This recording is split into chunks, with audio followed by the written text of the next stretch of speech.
बाजिदाइनथि गायसनथाय सान दुलाराय बर' फरायसा आफादनि साफ्रोमबो बड'लेण्ड रादाब नायगिरि अनसायगिरि बिथांमोननिसिम गाहाम हामलायनाय जासिहरबाय।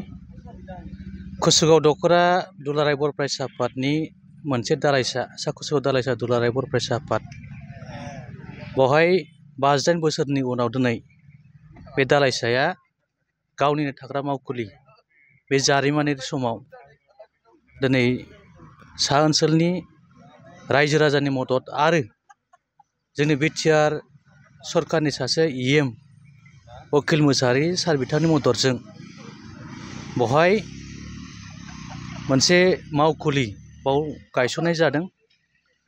जोङो आसा खालामदों जे बर' हारिनि थांनाय आरो थैनाय बर' राव थुनलाइनि खामानि जे दुलाराय बर' फरायसा आफादआ बे मावखुलियाव थानानै मोजांथारै मावनो हागोन। जोङो मिजिंथिदों बे जारिमिनारि समाव सा कुसुगाव दालाइसा एबसुआ मोनसे जारिमिनारि बे जाना थागोन। गोजोन्थों। दिनै मावखुलिखौ गिबि खेबै गायसनबाय। गायसननायजों लोगोसे नैबे दालाइसानि सिङाव थानाय रायजो राजाफोरनो मा मेसेज हरगोन?